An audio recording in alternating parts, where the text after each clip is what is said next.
everybody, welcome to my homestead and welcome to my channel. My name is Jared. Today we're going to talk about Armageddon, Gog and Magog, or in other words, the final war in Israel before the Second Coming. We are going to be talking about that. We're going to be talking about this guy right here. I'm sure you're familiar with him or have at least heard his name at some point. And we're going to be talking about this fella right here, Ehud Barak, as well. And something that he recently said that basically is what got me going with making this video. This is a new development. We're gonna talk about Israel and how it seems like it's going down a really bad path, and really for most of this year, it's been going down a really bad path. There's been talk of civil war. There's these crazy protests that have been going on for most of this year, and I don't know where it's headed, but I don't think that it's good. They've talked about civil war. And look at the title of this article. Ehud Barak, and by the way, he was a prime minister of Israel at one point. Ehud Barak threatens bloodshed during anti-reform protests. Now, for whatever reason, I made this video. This was July 25th. Ehud Barak's 2020 plan to overthrow the government, bankrolling protests, false danger to democracy, and not a lot of people watched it. And I don't know why. Maybe it's just this is a boring topic for many of you, but I think it's really important because he's talking about the overthrow of the Israeli government. And now today, okay, this article comes out where he's talking about bloodshed as a part of the protests, like him being in support of the protests. So, like I said, we're going to talk about him. We're going to talk about this guy because I think that he is a part of this. We're going to look at what Bruce R. McConkie has to say about the final war and how I think maybe that's what we're seeing play out right now. At least maybe the initial stages of that war. Okay, so before we get into it, and we're going to go over a lot of interesting things. The curse of the eighth decade. I don't know if you're familiar with that term. I've brought it up a few times on the channel. Let me know in the comments below if you already knew about it or not. The curse of the eighth decade for Israel. If you've been following what's been going on in Israel and the political instability, this is going to be a wild one. Okay, so first, like usual, here's the update on the Flood the Earth Challenge. We're at 6,624 copies of the Book of Mormon that have been shared. The next milestone is going to be 7,000. I do it every 500. So let's keep pushing forward and try and get to 7,000. And then we have 713 people that have joined the challenge. The next milestone for that will be 750. So if you haven't already, please consider joining. Share the Book of Mormon however you'd like, whether it's a digital copy or a physical copy, and then let me know in the comments or send me an email. Make sure to include hashtag flood and keep the message short. Thank you. Okay, so first, let me just give you kind of like a visual of what this looks like. Okay, there's been protesting all throughout the state of Israel. This is in Tel Aviv, right here. Tel Aviv is essentially the secular center in Israel. And then, of course, Jerusalem would be the religious center of Israel. Here's at their main airport, Ben Gurion Airport. You have the protesters there having a good time, wearing pink, drums. Some of them are wearing earplugs for their hearing, ear protection. So that's good. What's this? Tel Aviv as well. The welcoming committee for anyone landing at Tel Aviv. Oh, so that's the same thing. It's at the airport. Oh, that's nice. That's what I want to come home to from a long trip. I don't know, just more protesting. Here's Tel Aviv again. Tons and tons and tons of people out on the street.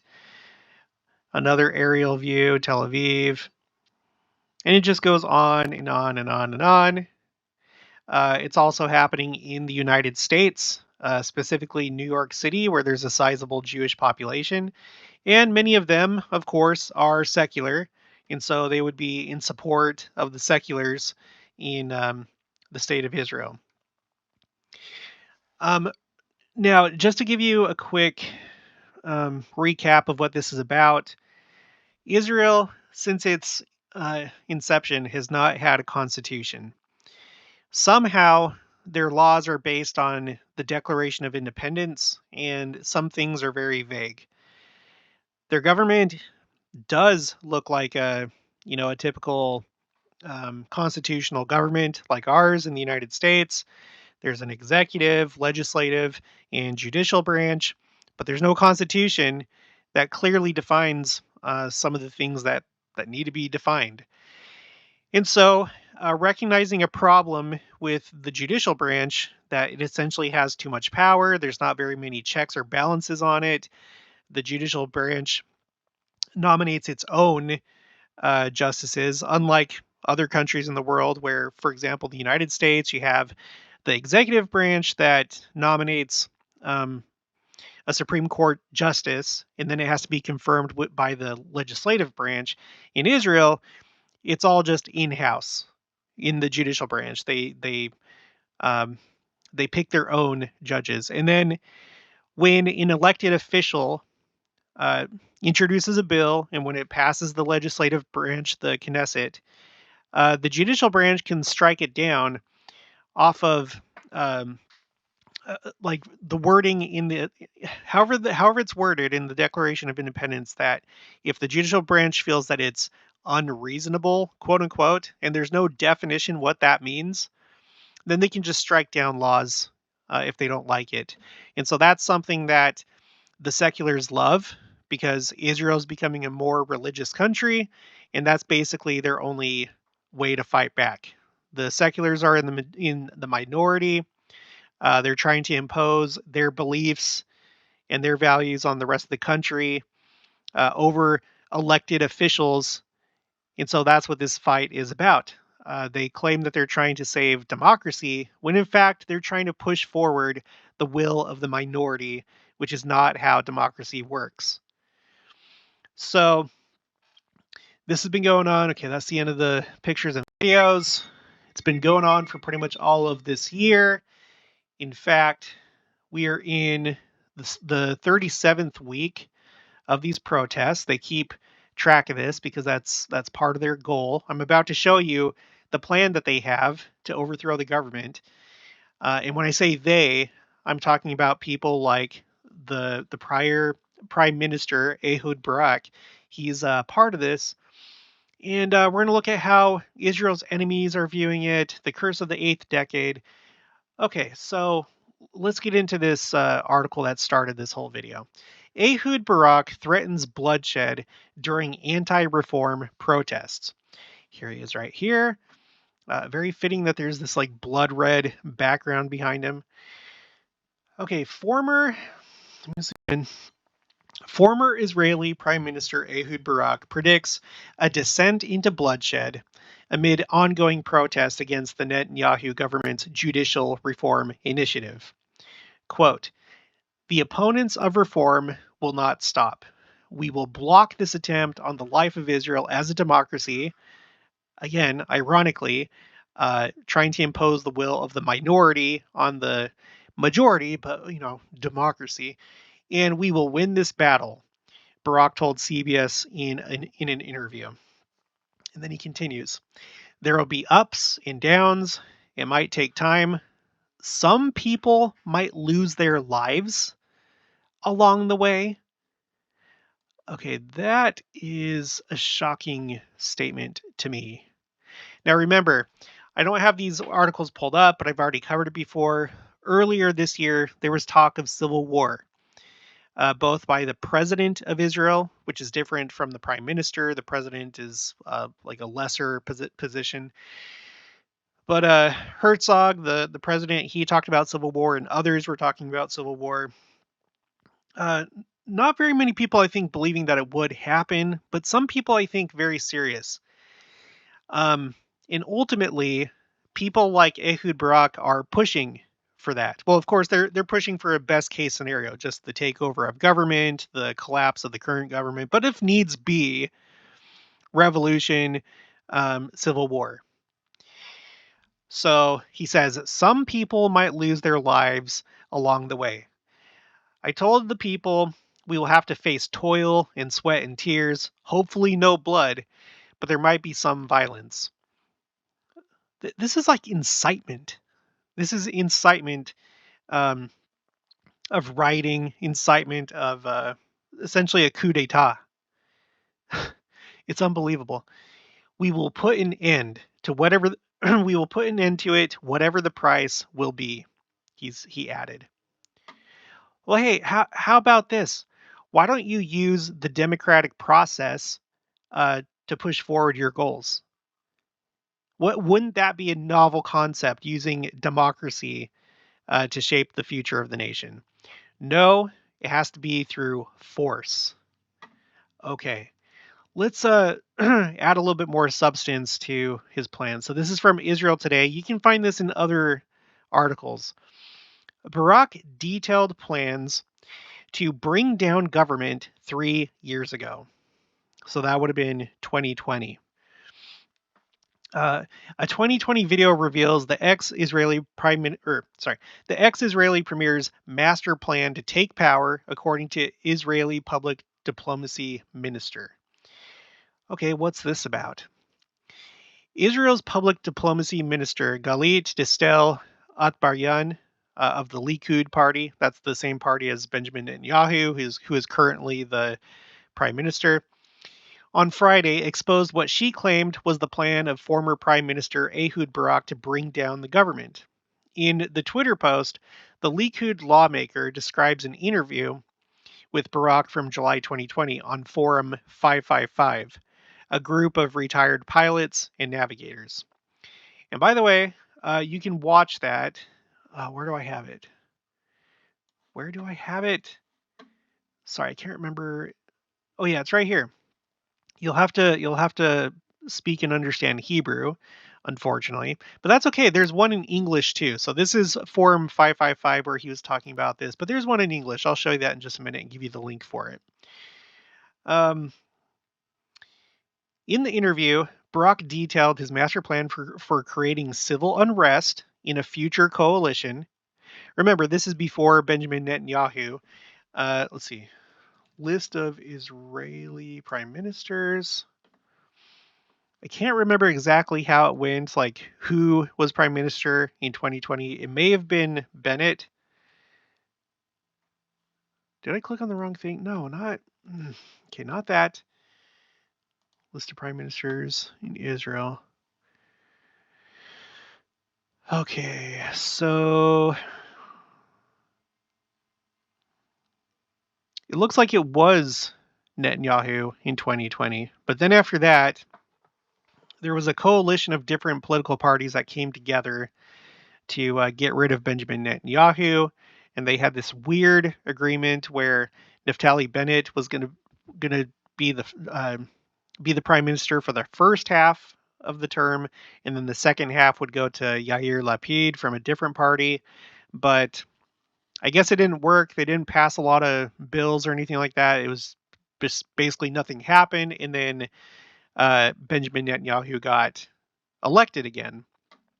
So, being that Ehud Barak was talking about bringing down the government, he was probably thinking about either Benjamin Netanyahu or a future prime minister. Maybe he had hope that things would change to his liking under Naftali Bennett and Yair Lapid, but then Netanyahu came back.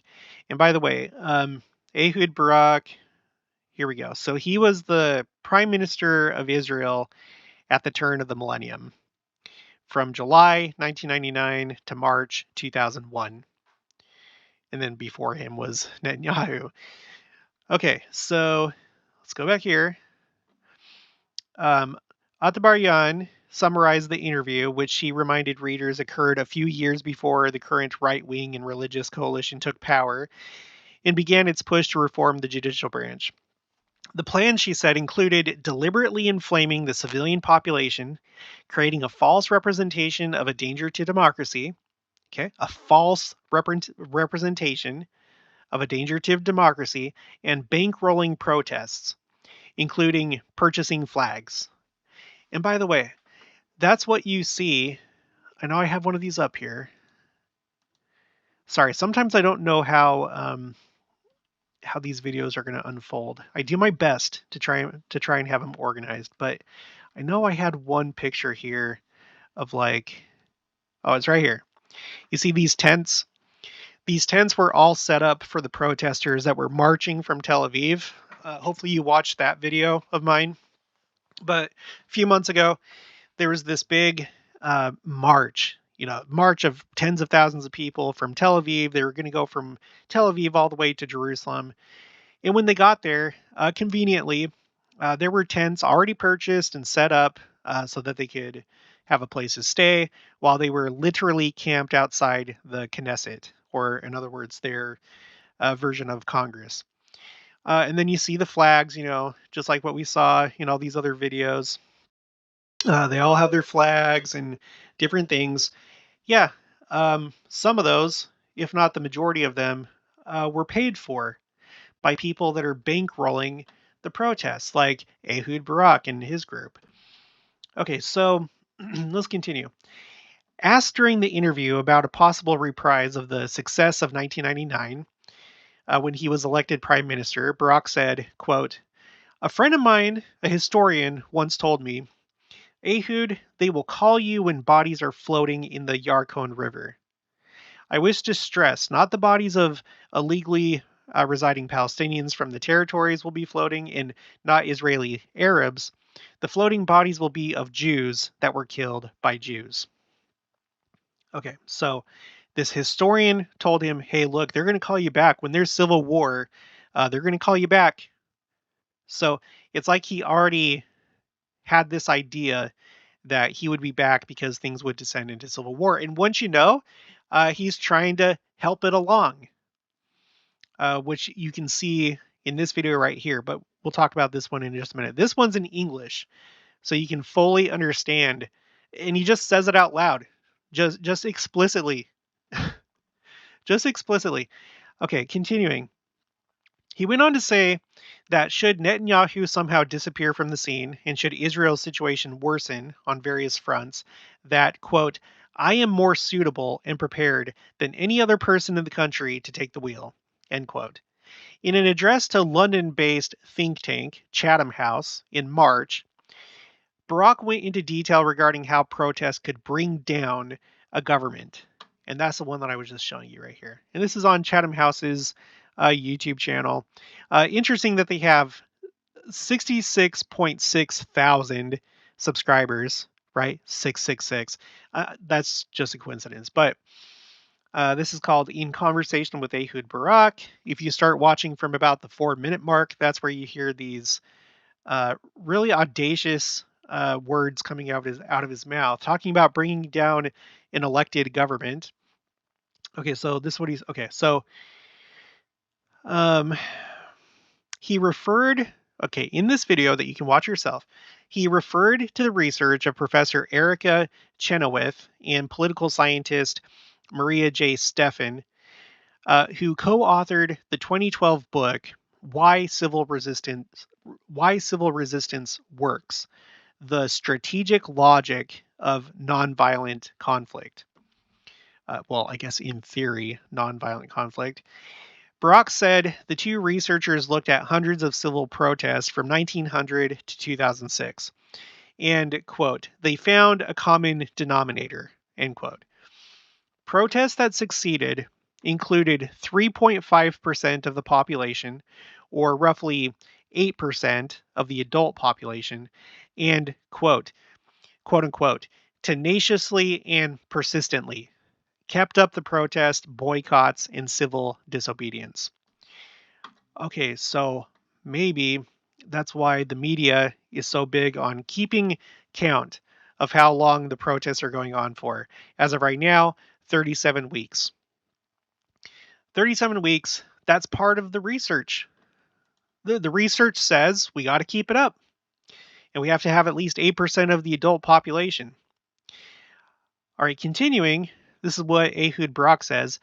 At the end, the government either falls or capitulates. We already crossed this number in less than 3 months, so we are heading in the right direction. Democracy.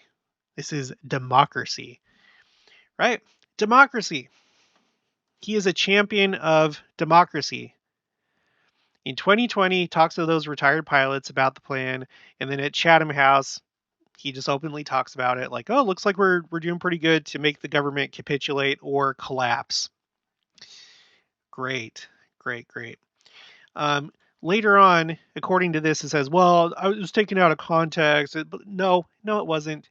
I watched it. You can watch it too. I'll put the link for it in the description below. No. No, no, no, no, no, no, no, no, no, no, no. And now today, in this article, Ehud Barak threatens bloodshed. In that they're not going to give up. It doesn't matter what it takes. Some people might have to die. There might be some violence, but we are going to force what we want on Israel. Lovely. Okay, so let's see. What else do we got here? So we talked about its spread to New York, and the New York seculars are joining in. We talked about the march on Israel, and I wondered if that could have been the siege on Israel. And I'm not so sure that I'm wrong, even though there's no more big protests going on there. There's kind of like sporadic protests from time to time. It was in every way a siege. And what I mean by that is the city was surrounded. You had people literally marching on Israel. And across the country, and including in Jerusalem, you had all these strikes going on. So cutting off goods and services. Isn't that what you do in a siege? You cut off goods and services, and you surround things, and you try and pressure whatever you're surrounding. That's what they did. And who knows what'll happen in the near future, but and this may not be it, but it could lead to that final siege, whether it's Israelis doing it to themselves with the help of international powers, in which case, if international powers do go along with it, if they're the ones that help, then isn't that war from outside powers on Israel, on the elected government? I would say yeah.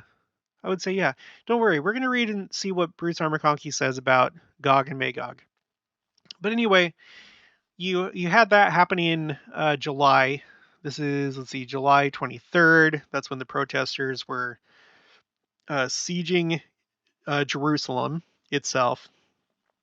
You can see this. There's lots of videos. There's lots of pictures you can go and find. Here they are marching from Tel Aviv all the way to Jerusalem. During this entire thing, there's been concern about military readiness because you have service members that have decided that it's appropriate to step away from duty in order to protest the judicial overhaul. So, for example, Times of Israel, IDF said to warn ministers of the Knesset, military readiness weakening. Enemies recognize what's happening. And yep, that's true. That's true. You have, for example, let's see. So, for example, look at this. Okay, so we have gleefully picking up on Herzog warning. Herzog is the president of Israel. Nasrallah of Hezbollah, he's like the leader of Hezbollah in Lebanon. Nasrallah says Israel tearing itself apart.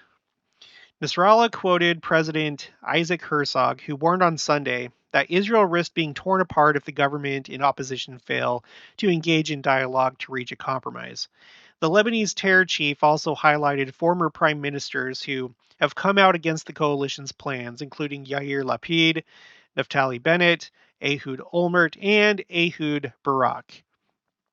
Quote, "For the first time since the creation of Israel, we hear speeches from the entity's president and former prime ministers, Lapid, Bennett, Olmert, and Barak, along with former defense ministers and generals, who talk about civil war and bloodshed." In the most recent talk of bloodshed, just today, Ehud Barak, and say that there is no solution to the challenges posed by the new government. Nasrallah claimed in a televised address broadcast from a bunker in Lebanon. And then continuing, he says, "In what terms do they speak? They talk about a civil war coming. They talk about the fact that there is no solution to the new challenges posed by the Netanyahu government except through bloodshed.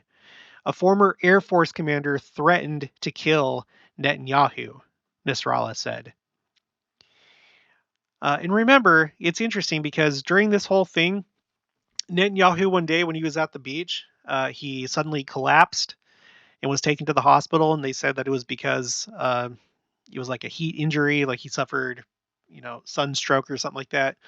And then later, I can't remember, but I think as part of that, they were later like, oh well, he actually needs a pacemaker. Interesting timing that he would have that happen to his health, and who knows if that's actually what happened. I don't know. That could be the cover, the story to the public. Maybe it was an assassination attempt. Who knows? And maybe there's been more. But anyway, continuing, the Hezbollah chief said Israel poses the greatest threat to the region, but that, quote, "God willing, it will not reach its 80th birthday," end quote. Israel will be marking its 75th anniversary in May. So this year is Israel's 75th year. That's important to note, so much so that I put it on my Rising Generation spreadsheet, where I have all these quotes from different prophets and apostles about specific generations. And one that we might want to look at is Israel. Not like a generation, but how long it's existed as a country. Okay. And you'll see that I take it up until its 80th year in 2028. Why? Well, it's because there's this concept of the curse of the 8th decade. We're currently in the 8th decade of Israel's existence. Jerusalem Post: 75 years old is a dangerous age for Israel. Opinion. A few weeks ago, when speaking of Israel's 75th anniversary, President Isaac Herzog worried whether the state would reach 80 years. The precedents, he said, were not encouraging. Of the two Jewish states of antiquity, one split into two parts that never reunited, and the other lost its independence. The quote-unquote united monarchy of Saul, David, and Solomon is said to have lasted not much longer than 100 years. The Hasmonean dynasty, so this would have been after the fighting the Greeks and having a civil war, after the religious Jews won, you had the Hasmonean dynasty that essentially led up to the time of Christ. So immediately before Christ, the Hasmonean dynasty ruled in real independence from 140 to 63 BC, when Pompey occupied Jerusalem. So that's when Rome came in. Okay, so they fought off the Greeks and those that supported them, the Hellenists, and they were united until the Romans came and took possession. 77 years. Both were ruined not by foreign enemies, but by domestic infighting, comparable to the events of today. Yeah. Okay. 70 to 80 years, plus or minus 2 or 3, has universally been considered the lifespan of 3 generations. Their sequence is thought to follow a regular pattern. The first generation creates, the second maintains, and the third or fourth destroys.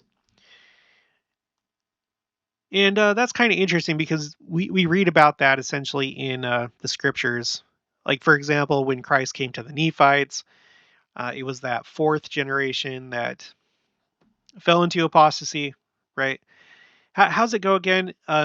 Feel free to put it in the comments below, like if you want to copy and paste it from the scriptures. I'm not going to look it up, but I think it's like The first two generations were righteous, and much of the third generation was also righteous, but then the fourth is where everything unraveled. It's something like that. In the Middle East Monitor, there's this article called "The Curse of the Eighth Decade and the End of Israel." Okay, so this is being written by, or from like an Arab or a Muslim point of view, by Dr. Mohammed Makram Balawi. I had written an article about the belief among a large section of the Palestinians that the second half of the eighth decade of the State of Israel would be the beginning of the end. But it became clear to me that the Israelis also hold, in one way or another, this belief, especially the leaders of the Israeli political elite who take this belief slash obsession seriously.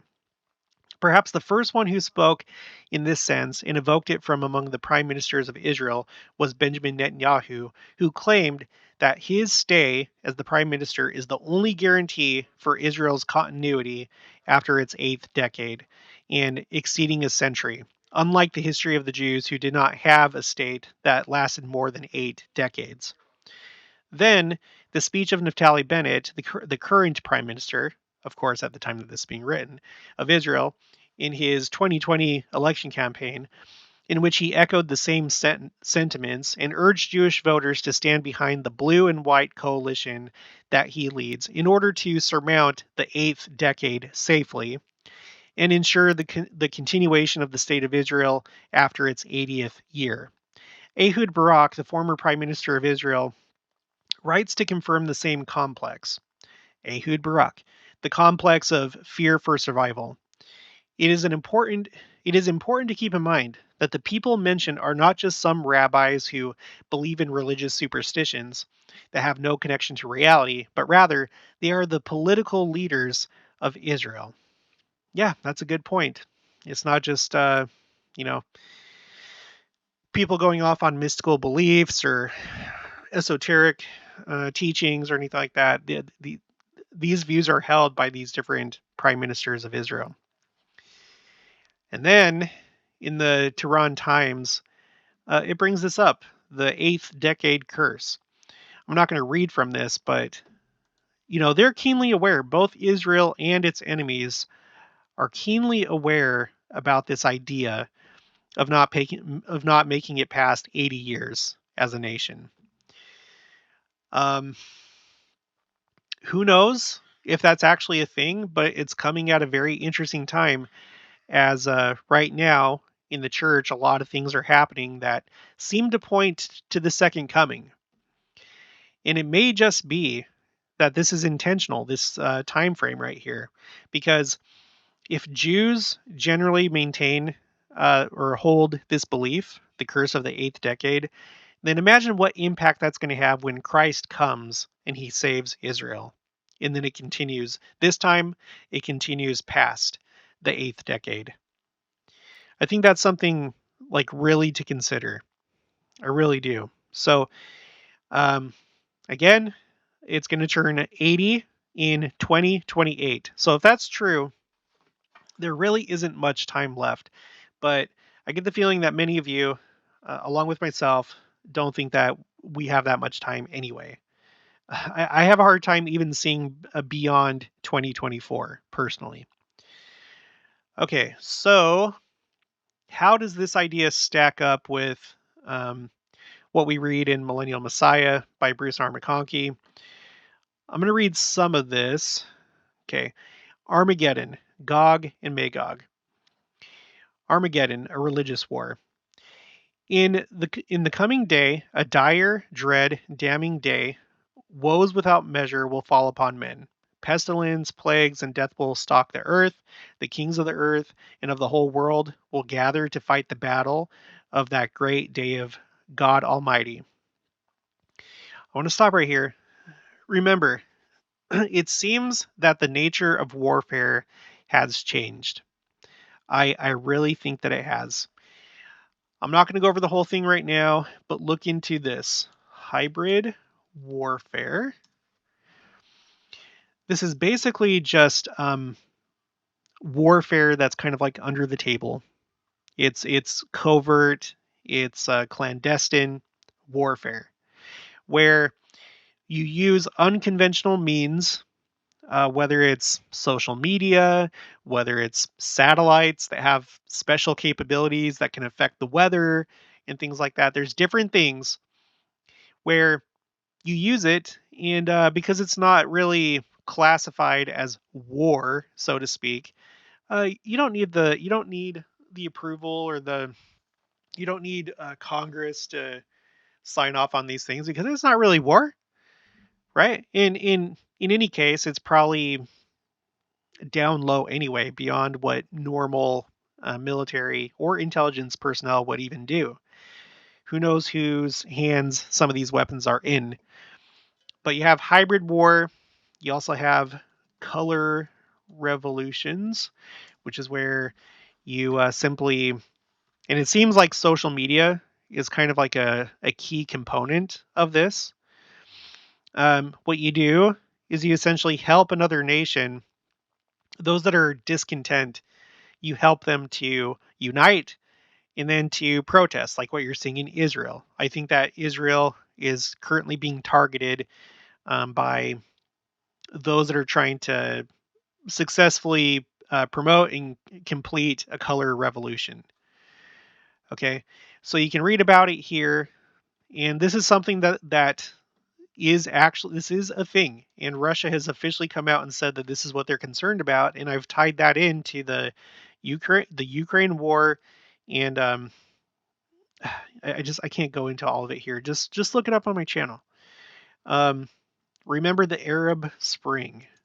This is like probably the best example of this new type of warfare, where you have all these countries, um, all like one right after another. You have all these countries go into upheaval by civil unrest, and if you're the one that's creating that unrest or helping it, essentially you're getting that country to fight itself in order to promote your own goals for that country and for that region.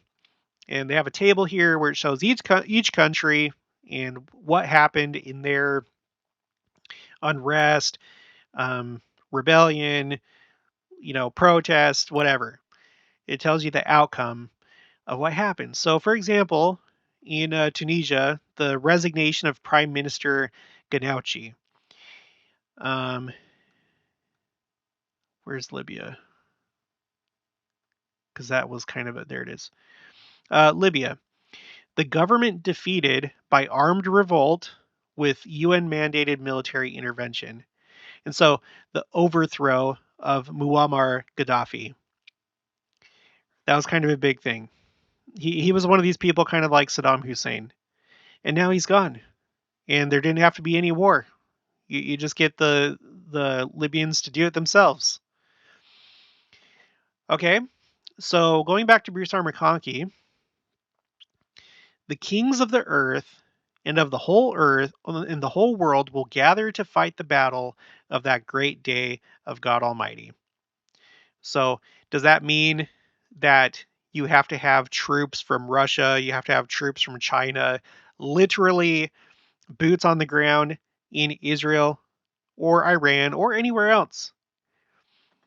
Does it have to be that? And if so, who says that? All right, continuing. Their command center will be at Armageddon, overlooking the valley of Megiddo. All nations will be gathered against Jerusalem. 200,000 warriors and more, 200 million men of arms and more, shall come forth to conquer or die on the plains of Esdraelon and in all the nations of the earth. At the height of this war, the Lord Jesus will put his foot on the Mount of Olives and save his ancient covenant people. All of this we are aware. I want to clarify at this point. Like I said, I don't know what these protests are going to lead to. It could be, again, that they get bigger and bigger, and maybe that's the siege. They're being supported by these secret combinations throughout the world, different powers, or it could lead to what we classically think of as the final war, like an actual invasion of foreign powers, with troops and tanks and all that stuff. Who knows? But I think that we need to remain flexible because maybe it's not going to be so obvious when it's happening. All right, continuing. Now, it is our purpose to show that this war will be a religious war, a war in which the servants of Satan assail the servants of the Lord and those allied with them. Now that's an interesting component of this war because I think a lot of people with just the conventional understanding of Gog and Magog, they think, oh, well, yeah, that makes sense. It's going to be Muslims against Jews. That's it. Muslims against Jews. But what are we seeing in Israel right now? Let me show you. So, first of all, Times of Israel, young Israeli Jews are mostly right wing, increasingly religious. Survey. Okay, so there's a section of Jewish society that's becoming more and more religious, especially the youth. Associated Press. Flashpoint in Israel. Divide between religious and secular Jews heats up under Netanyahu's rule. So, if you have this plan for the world where everything's going to become like Star Trek, the United Federation of Planets, it's going to be, the globalists, and their values are secular values, then Israel might be a problem. It might be a problem.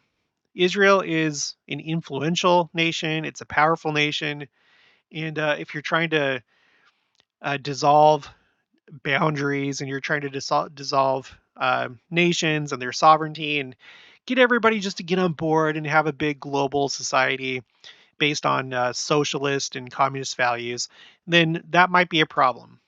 So you might want to take care of that. And so in Israel, divide between religious and secular Jews heats up under Netanyahu's rule. This is current. This is currently. This was written June of this year. Let's read a little bit about that. So we just talked about the youth in the other article. Now what does this say?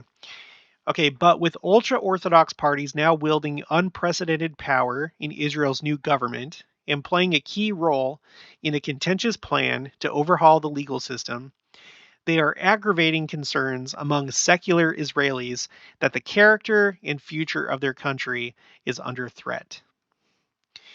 Thanks to its supercharged political clout, the Haredi community, so that's like ultra-Orthodox, the Haredim, has gained massive budgets that critics say will entrench its isolated way of life and weaken Israel's economic prospects as the ultra-Orthodox population balloons. Israel's ultra-Orthodox, known as Haredim, make up 13% of the country's 9.7 million population.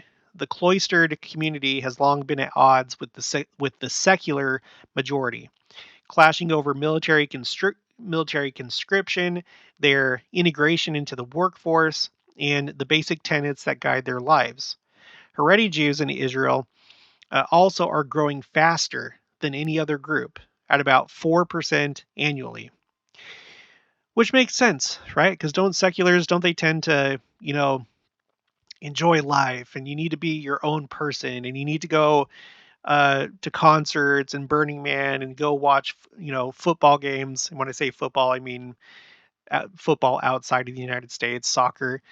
Um, Go to find restaurants and just seek pleasure and blah, blah, blah, blah, blah. You don't have time for children. You need to please yourself, right? Whereas those that are religious are going to value family and understand that families matter and that they're part of God's plan. The many differences between religious and secular Jews have chafed the country throughout its 75 years. Under Prime Minister Benjamin Netanyahu's government, the sense has sharpened among secular Israelis that their lifestyle may have an expiration date. So the country is naturally becoming more religious, and Who knows? I'm sure that the Lord's hand is in that. I understand that they're Jews. They're practicing Judaism, but we also know that the Lord is preparing them as much as he's preparing us for the millennium. They are going to those that remain, they are going to accept Christ as the savior when he comes to the Mount of Olives. And so, even though they don't accept him now, it's probably a good thing that they're accepting religious life. They're putting God as their first priority instead of pleasure. They're trying to understand his will. They're trying to live the best that they can according to their understanding. And so, as the country becomes more and more religious, the seculars are basically realizing that the party's over. It's coming to an end. And so that's a problem. And the only thing that they really have to implement their goals or to preserve their secularism is the court, right? And again, democracy.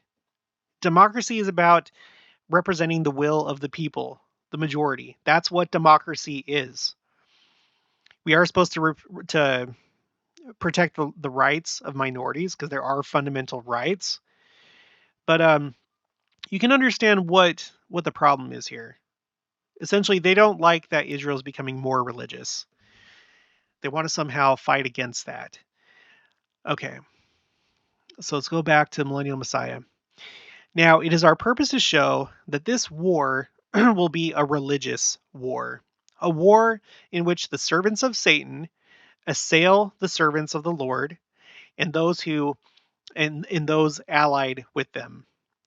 The great and abominable church will wage war against everything that is decent in the world and will then be thrown down by devouring fire. So we're talking about these like antichrist powers, philosophies, the ungodly, the seculars, the secular way of life. That's the worldly way of living. And that's not to say that all these ultra orthodox are just like they're all angels, because there's obviously going to be issues there too. But generally speaking, the Lord would have you believe in God, even if you even if you don't um, embrace the fullness of the gospel. If you at least acknowledge that there's God and you try and live a good lifestyle, that's better than being secular and not having any values at all. So, all right, the two witnesses we shall call to okay. The two witnesses we shall call to give extended testimony about this coming conflict with Gog and Magog are Daniel and Ezekiel. Their words we shall accept as law. Some of it will come to us in plainness, other portions of what they have to say will be hidden behind strange names and among unknown nations. Daniel speaks of that which will come to pass in the latter days. Says, a king of the south and a king of the north shall each have dominion and power over nations and peoples. Who these kings shall be and what nations shall be subject to them, no man knows. It is sufficient for our present purposes to know that the king of the north shall come with his armies and overrun the chosen people. And none shall stand before him, and he shall stand in the glorious land, which by his hand shall be consumed. The chosen people are the servants of the Lord, with whom he has made the covenant of salvation, and the glorious land is Palestine, the Holy Land, the land promised of God to the seed of Abraham, with whom the covenant of salvation was made in days of old. After this, there will be wars and intrigue, with one king following another. Then again, a king will come from the north. His heart shall be against the holy covenant. Okay, that sounds kind of secular to me. Those that have rejected the covenant, that don't believe in the God of Abraham and Isaac and Jacob. And he shall do exploits and return to his own land. It is a holy war. His armies are fighting a people because of their religion. He shall come again and be repulsed. Again, Daniel says he shall have indignation against the holy covenant. And also he shall have intelligence with them that forsake the holy covenant. traitors to the cause of truth and righteousness will give their support to him. So, really quick, I don't have Google Earth pulled up, but let's pull up Hungary, the country of Hungary, just as a thought experiment, and I'm not making any sort of like real theory about this. But a lot of times people will be like, oh, yeah, I mean, look, the north. So you have like Turkey and Syria. You kind of have Iran. It's technically north if we're talking about latitude, north of Israel. And then some people will include, oh, Russia, because Russia is allied with Iran and Syria. So obviously it's going to be these countries that come to battle against Israel. And that very well could be. Maybe that's how things are going to work out. Maybe there's going to be civil war or a weak point in Israel's history, and then its enemies decide to invade. Who knows? But as we're talking about the religious war between seculars and those that are religious, we know that up north in recent history hasn't been so religious. They keep going the route of secularism, particularly Europe. Okay, and Hungary is right there in Europe. And who comes from there? Who comes from there? And again, I'm not like sticking to this as like an official anything, but you have this guy. He's from there. Um, there were a few things I wanted to read. So he was born in Budapest to a non-observant Jewish family. He survived World War II, moved to the UK in 1947, and basically he went on to become really rich. Very, very wealthy. And, okay, I think I had some things highlighted here, I thought.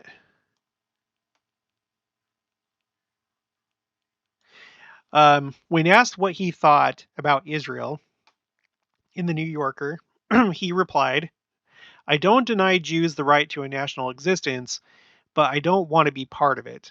According to hacked emails released in 2016, his foundation has a self-described objective of, quote, challenging Israel's racist and anti-democratic policies in international forums, in part by questioning Israel's reputation as a democracy.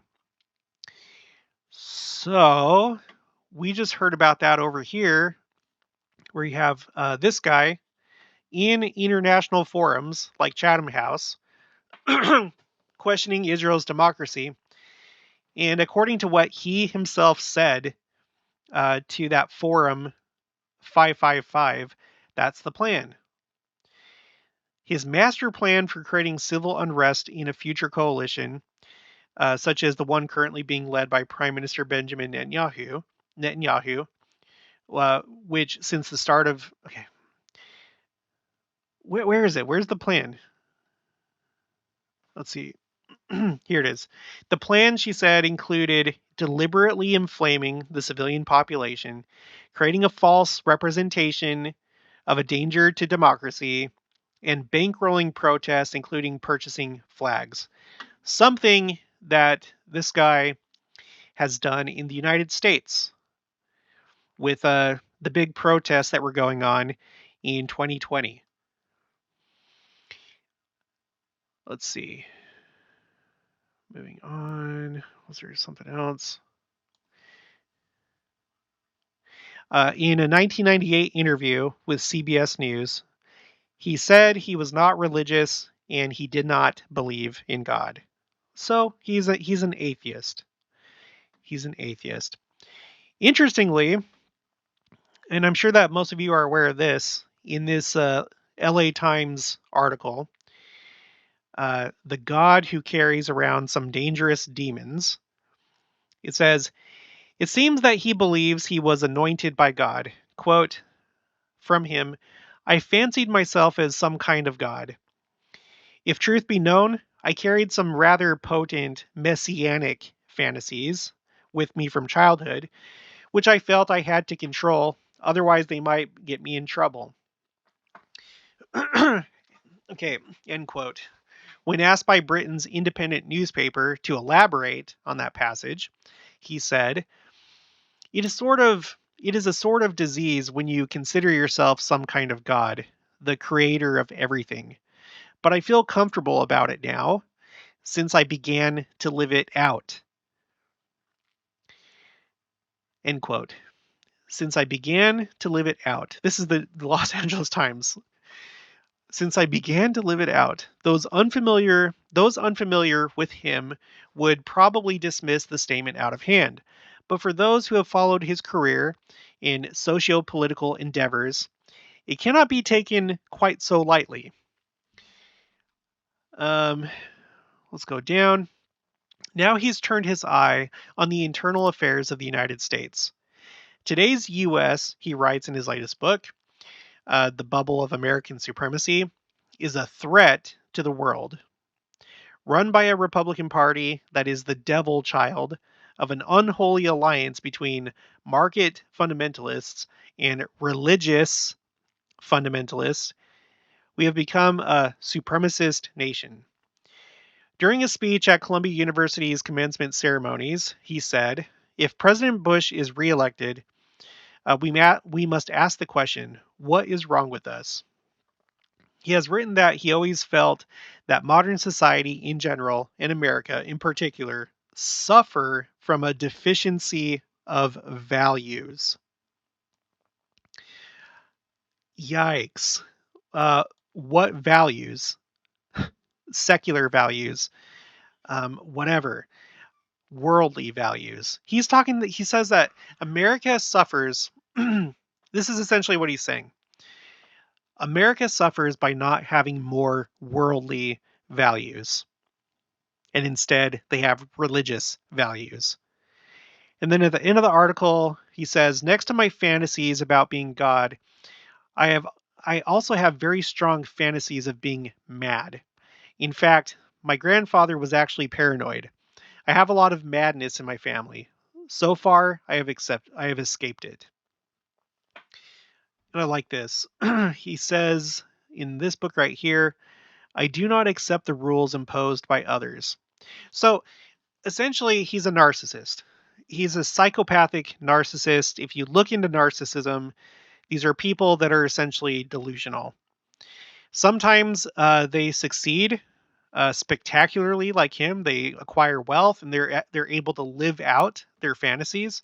Sometimes they're not, but they still believe that they're very, very special to the point where they can think that they're God or something like that. Narcissism. So you have this what I believe is a narcissistic psychopath that is essentially trying to shape society, impose his will on nations, and that's the same thing that this guy right here is doing, Ehud Barak. So let's go back to this. It is a holy war. His armies are fighting a people because of their religion. He shall come again and be repulsed. Again, Daniel says he shall have indignation against the holy covenant. We were just talking about that with the other guy. And also he said, have intelligence with them that forsake the holy covenant.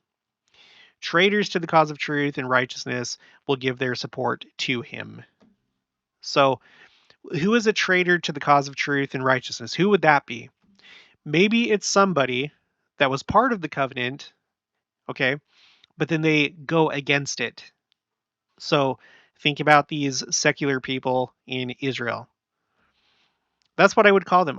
Spiritually, they're traitors to who they could have been, but they chose not to. They chose to rebel and go with worldly values. When he comes again, it will be the occasion of the abomination that maketh desolate, which we have heretofore seen means the fall of Jerusalem again in the final war. We do not speculate as to what nations are involved in these wars. It is well known that the United States and Great Britain and the Anglo-Saxon peoples have traditionally been linked together in causes designed to promote freedom and guarantee the rights of man. It is also well known that there are other nations ruled by a godless communistic power that have traditionally fought to enslave rather than to free men. It is fruitless to try and name nations and set forth the alliances that are to be. Our purpose is alluding to all. Okay, our purpose in alluding to all these recitations of Daniel is to show that Armageddon will be a holy war. There will be political overtones, of course. Wars are fought by nations, which are political entities, but the underlying causes and the moving power in the hearts of men will be their views on religious issues. Their views on religious issues. And look at these people. I truly think that this could possibly be it. Or like I've said, the beginnings of it. The greater struggle that's going on throughout the world against the secular, the atheistic, the socialist, the communist, against those that are religious and hold true to traditional values. And it's come to Israel. Like, it's always been there. There's always been seculars there, but it's like come to a head. It's come to a point where their national survival may be at stake because there's this great divide. This side right here, of course, are responding to those that are promoting them, paying for them, fomenting unrest and things like that. And they're responding like they always do. Like they always do. They love doing this stuff.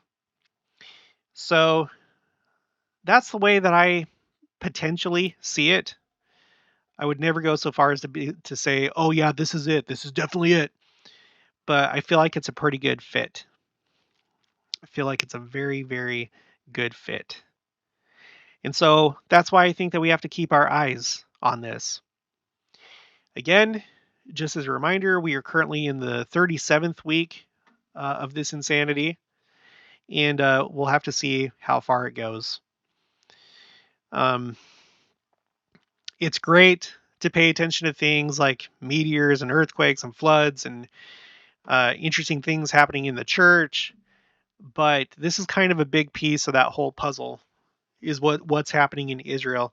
And these kind of protests have not happened before. There have been protests in the past, but this scale and for this length of time and the persistence, um, no, it hasn't happened before.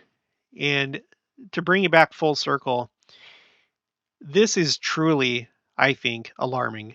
This guy just openly uh, calling for or threatening bloodshed and saying that some people might have to die so that we get our way. Oh yeah, I forgot to read this at the bottom, and this is a good way to end this video. Last month, the Likud party denounced Barak for posting social media a video that compares Netanyahu to that person from World War II. Sorry, I want to be careful with what I say. Um, Quote, Ehud Barak, partner with this person that's been in the news the last few years, has gone off the rails. Likud said in response, in reference to a 2016 photo of Barak entering this person's home. I wonder if is this a link to a picture of that? Yep, face covered, of course. Face covered, because that's what they do. They operate in darkness. All right. So, wearing a neck, I think that's supposed to be warmer. Okay, quote. After saying that he will lead anti-government protest until there are bodies floating in the Yarkon, and he's called back to take the reins of power, Barak continues to incite the assassination of a sitting Israeli prime minister and compares him to that person from World War II. Added the party. Israeli Transportation Minister Miri Regev recently sent a letter to Attorney General Gali Barahav Miara calling for a probe to be opened against Barak for allegedly inciting a coup d'etat. Oh boy, these are interesting times that we are living in. Let's keep an eye on this. I'll do my best to update you when there's updates, but this is the latest one. Seems like they're just getting more and more explicit. And, when we look at, for example, the Second Coming timeline, I am just amazed at everything that's happened this year alone. I'm thinking of doing another recap video. So I did one on June 30th because we were halfway through the year, where I reviewed the first half of the year. But so much has happened between last General Conference and this next General Conference. I'm thinking that I'm going to do a video. I might not do it until next week because then we'll be closer to conference time. But I'm thinking of doing a video reviewing everything that's happened since last General Conference. There's been a lot. And I'm keeping track in column K right here, the protests. I use these columns to kind of show like a timeline just so you can like visualize how long these things are going on for. And again, looking at column K, you see that this goes, the date that I have for the beginning of the protests was January 7th. And in fact, it's the first entry that I have for 2023. It's the first event are these protests. And they've gone from then all the way until now. And I get that date, by the way. I have all my references in column R. Sorry. So you can always verify my information. That's where I get it from. But it's run all the way from then until now. And my goodness, what is going to happen? Well, the rest of this month, but what's going to happen the rest of this year? I don't know. We just have to watch. All right, that's going to be it for this one. If you haven't already, please make sure to subscribe, like this video if you liked it, leave your thoughts and opinions down in the comments below. Also, make sure to share it, and I'll talk to you guys later.